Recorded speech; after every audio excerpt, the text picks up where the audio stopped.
Hi friends, uh, today is 14th February, Valentine Day. So let's have a discussion on Valentine Day and let's try to develop different perspectives on it on this Valentine Day. So we won't go into the origin of Valentine Day because there are different theories and there is no consensus on that. Some say it was done in martyrdom of some saints who used to promote marriages among the soldiers, and then some say it was in remembrance of or a changed form of Roman festival of fertility or agriculture. Let's quickly come to the today's time and see this is how this has an interface with society today. So quickly we'll do a round on how this Valentine Day has an effect on environment. Day has become a ritual. It has become a symbol of love, romance, and passion. And the most commonly associated symbol with it is flowers, and especially red roses. These flowers they are cultivated in warmer climates, especially in continents of South America, Africa, and from where they are transported to European markets and to North American countries, and their transportation cost via flight if we consider, and they need to be kept in refrigeration or in cold temperature, and when they are cultivated, then they are cultivated sometimes in artificially constructed greenhouse chambers where temperature can be maintained. So these do have a cost, and cost in terms of carbon emissions. So there is a report that around 100 million roses they cause 9,000 metric tons of carbon dioxide emission. So production of flowers, which are made primarily for Valentine Day, it does have an environment cost. However, if in India we'll see to it a little differently, because because these roses and these flowers they are considered part of horticulture, and horticulture is considered a viable way to bring additional income to farmers. So production of these flowers, these are supposed to bring and supposed to increase incomes of the poor farmers. Now let's see why people celebrate Valentine Day. Again, there cannot be a universal theory. Different groups of people they would celebrate it for different reasons. In India, the middle class and the urban class they celebrate Valentine Day not just for the reason of expressing love, but also it is an expression of revolt against the foundations under which they are kept in the families. Interestingly, family size has been reducing in India. Families are becoming more nuclear, and within nuclear also, both parents are working. Number and fertility rate is going down. Number of children is reducing. So, children are becoming more lonely. They don't have those many people to share their feelings and share their life with, and thus from an early age they start looking for finding a partner or someone special with whom they can share their life, and that may be a reason for Valentine Day. But even though we see that they're getting more time for themselves, children are feeling lonely, but that does not translate into freedom per se, because the decisions in Indian families they are still taken in an undemocratic manner, and parents they quite often they don't take into cognizance the choice and the wishes of children. Even in 11th class or 10th class, whether a child takes maths or biology, the decision is usually taken by the parents. Even in graduation time, whether the child should go for science or arts or engineering or medicine, that is also to a great extent it is influenced by the choices of parents. So these are just examples to show that how children they feel they are under foundations, that they can't do what they want, and celebrating Valentine Day it gives that feeling of satisfaction. Children feel that they have something they can do of their own, and this is something which is not born as a result of Indian culture, it is something which has came quite recently. So celebrating it gives them a feeling of that they have broken the chains of foundations. In reality, that does not translate, because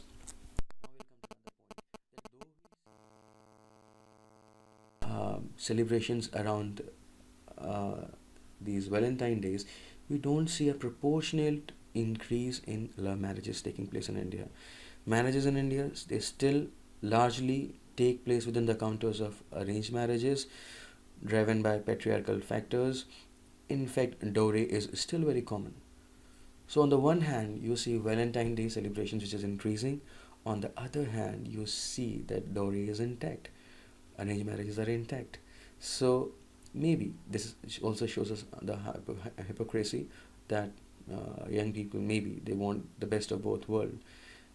And uh, so from here we'll go to the next point. Sometimes we even see old people, they are celebrating Valentine Day, and by because by celebrating such events which are largely associated with the youth, or which are youth symbols, they try to get acceptance from the upcoming or the newer generation.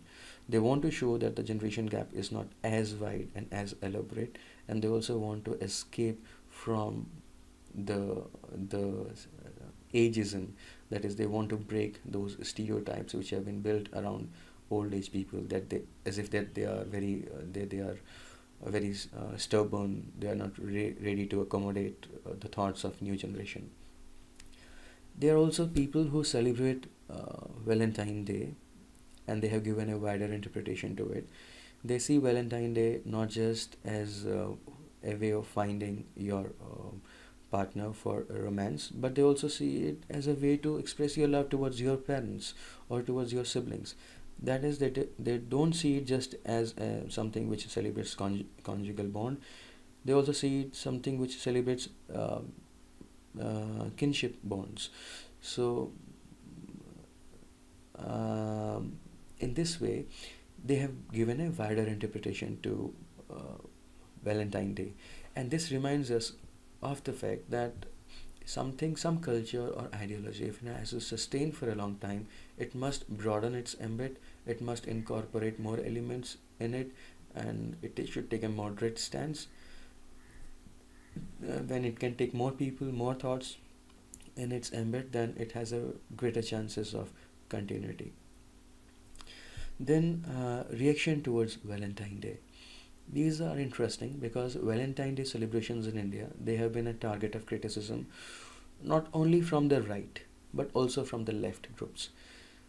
The right criticize it because it sees Valentine Day as an invasion of Western culture, and it sees it as a result of globalization.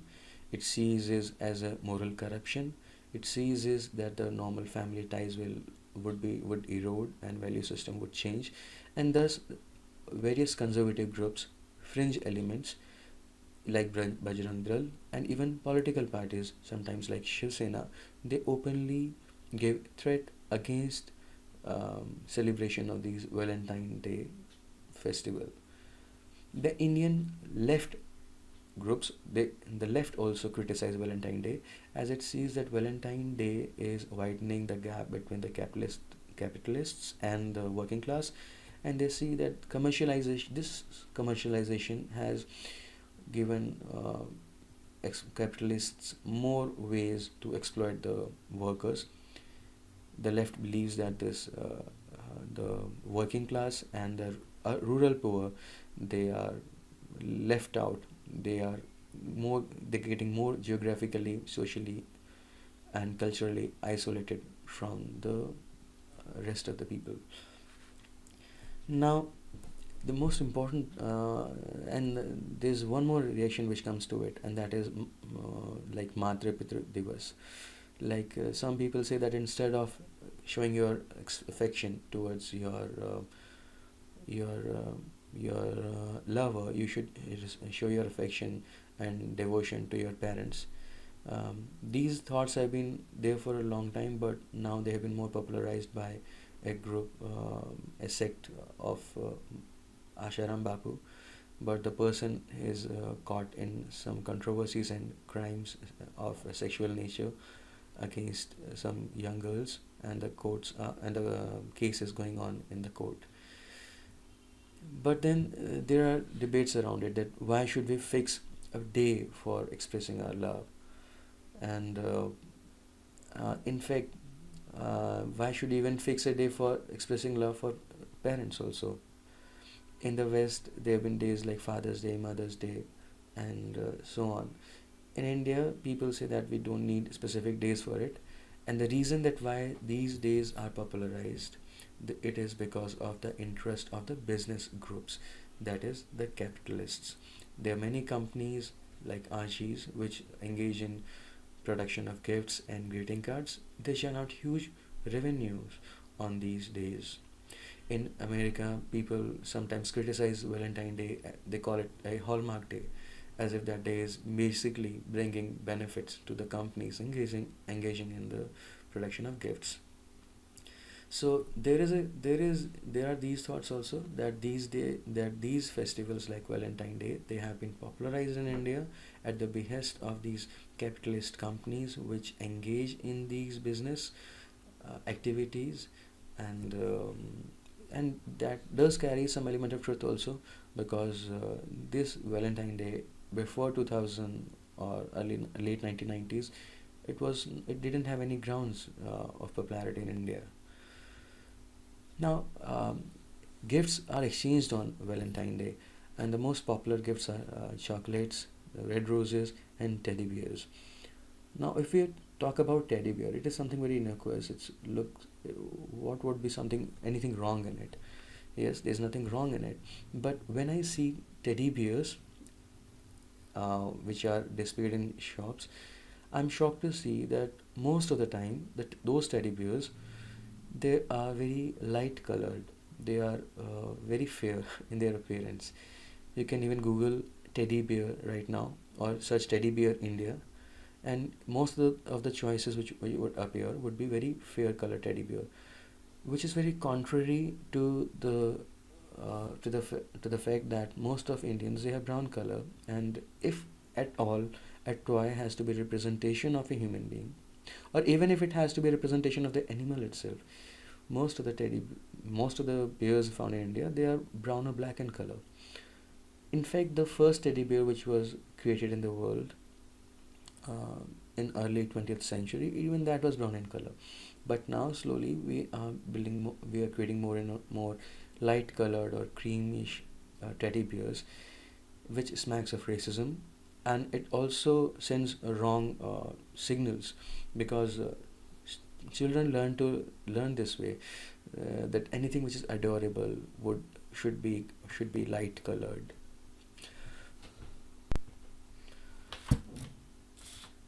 So anything which is cute and adorable, it has to be light and colored, and anything which is fierce, ugly, and hateful, it would be black. Like a ghost. So these are the things which you have to dwell upon, because right from an early age, if we are giving soft white colored and creamish colored teddy bears as symbols of love, and it smacks of racism. In fact, our racism is so inbuilt that it infects not only human beings, we have started impregnating even animals with it. Now, giving bears, teddy bears, or gifts is not, there's nothing wrong in it. And gift is a material representation of love and expressions, your emotions. It does not have a financial value attached to it. But right now, exchange of gifts, it's to a great extent it is influenced by the monetary value also. We are commercializing expression of love, and that is what something which is very strange. In fact, there are the, uh, the Indian civilization. It is, if we trace it to its roots, the Indus Valley civilization, we would find not teddy bears, but we would definitely find toys there. There was a toy of monkey climbing a pole, or a bull, a horse, even a statue of a girl dancing. A bronze statue was there. So representation of humans and animals via toys and sculptures has been an intricate part of ancient Indian civilization also. But never before have we used these representation with a slur of racism, as we are doing in the since the last 100 or 150 years. Now,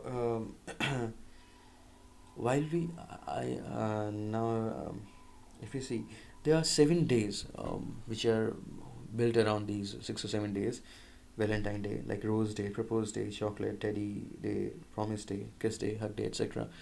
We're trying to create a routine for it, routinizing these festivals. Now, love and expressions, shouldn't they be something which is very spontaneous by nature? Love ought to be spontaneous. Expression needs to be diverse. Expression needs to be something which is very creative, done in its every expression needs to be done in its own way, different way. But these festivals and the way they are celebrated, they are trying to restrict the scope of those expressions in a rigid framework, that this expression on this day, this on this day, and that too they are restricting those expressions via some limited number of items, like maybe like chocolates, maybe like teddy bears, or maybe like roses or heart shaped soft toys. This is something which is very unnatural, and this again reminds us of the fact that it may be the major some business groups whose vested interests lay in popularizing in popularizing the celebrations around Valentine Day. We started with how Valentine Day is seen by uh, or it's celebrated by young children as a revolt against their families and as an expression of interest.